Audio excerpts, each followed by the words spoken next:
Today I would like to talk about 5 big mistakes that people who want to live and work abroad tend to make when they look for a new position abroad. And I will also let you know how you can easily avoid these 5 mistakes. Hello and welcome to my podcast. I'm Michael Kaiser. I work as an international career coach and I help managers and specialists get the job they want with a new employer abroad.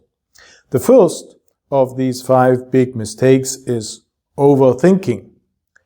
And that happens when you think too much about something that usually doesn't even have to be decided on yet, and at the same time without all the information at hand that you need to actually come up with the right and a sensible conclusion or decision. So if you notice that you keep thinking about something without making progress, then check if it is really the right moment in time already, if the time for the decision has come, or if you maybe don't have more time until this decision has to be made, and also if you actually have all the information at hand that you need to make this decision, because otherwise the thinking alone will not get you anywhere and just waste your time.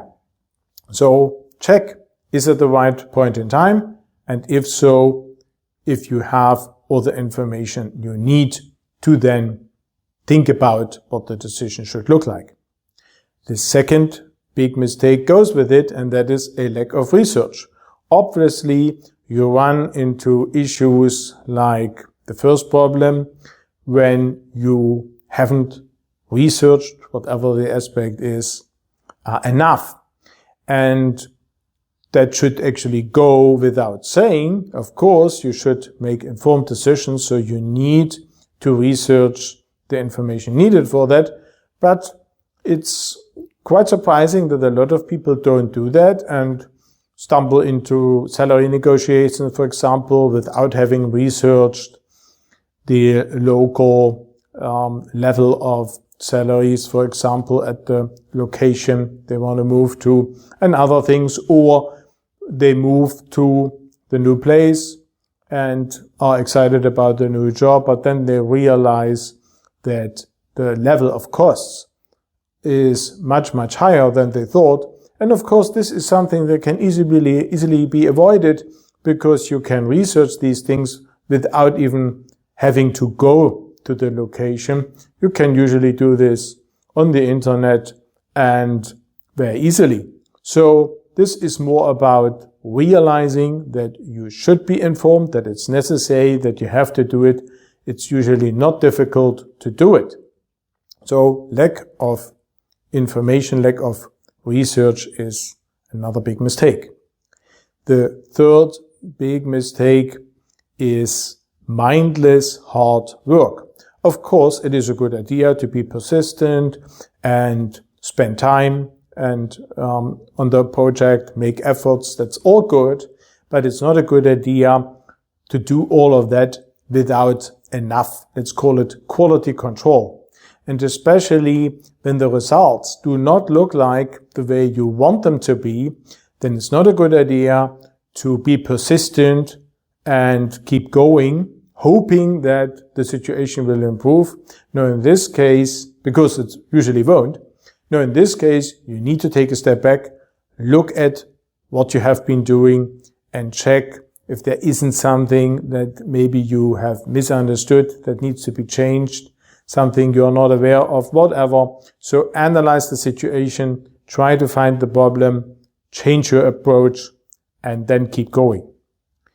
The third big mistake is a lack of persistence. So mindless hard work is not a good idea, but not working on the project of your job search abroad enough is a problem as well, because if you are not persistent enough, if you do not react quickly enough, if you do not spend enough time, then you simply do not produce any results quickly enough that are needed to actually be successful.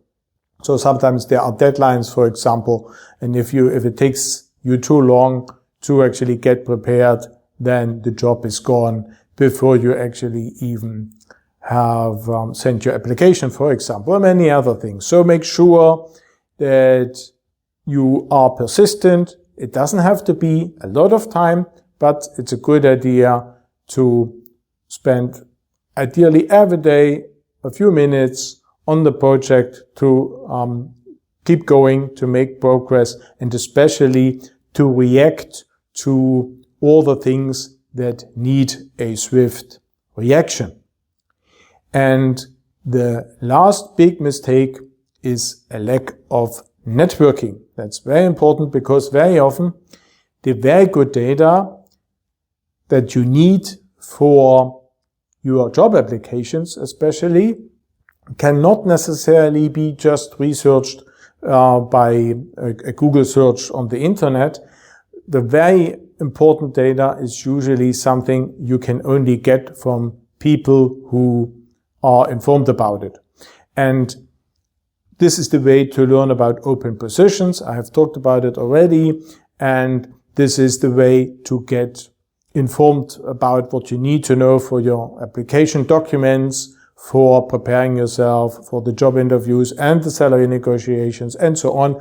So this kind of data can only be found in part on the internet. Very often you need to get it firsthand from other people, and that means you need to do enough networking. If you're not in touch with people already, and very often this is simply not the case, then you need to connect with new people, establish a connection, and then you have a very valuable source of information that you will not find anywhere else. So networking or lack of networking is another big mistake, and paying enough attention to this and spending enough time networking saves you a lot of time later, because you will simply be much more successful with all of what you're doing.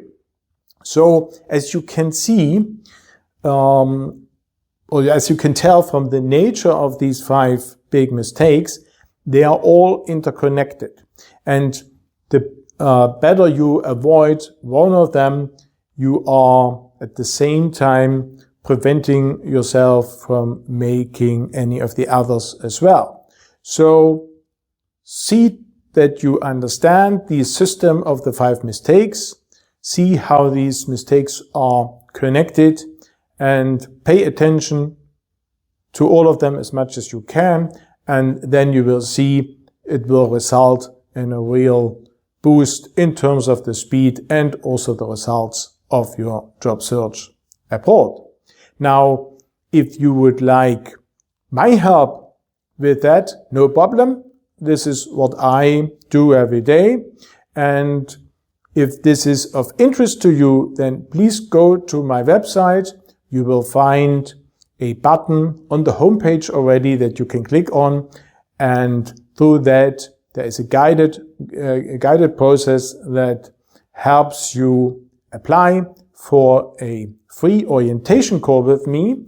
That is a longer session we are going to have on Zoom, where we will analyze your current situation, see what needs to be done, and of course, how I can help you best with all of that. So don't overthink this offer at this stage. Just go to my website, click on the button, and everything else will be discussed in this orientation session that will still be free for you. There is also a LinkedIn group that I created for helping you with the networking. This is a group where I share more tips and tricks on how to conduct a successful job search abroad. But actually, the idea of the group is that you share your own experience, connect with others, and go this wonderful way to your dream job abroad together with others. It's easier and it's more fun. And exactly for that, I have founded that LinkedIn group recently. And if you haven't done so already, please subscribe to this rather new channel. Leave me a like. Don't forget to activate the bell or the notification function. And please let me know in the comments what topics you would be interested in most for the future, because that will help me make the right selection of the topics. That's it for me for today. As always, I would like to wish you all the best for your job search abroad. And of course, I wish you to avoid all the 5 big mistakes I have mentioned in this episode. And I'll be back here in another week.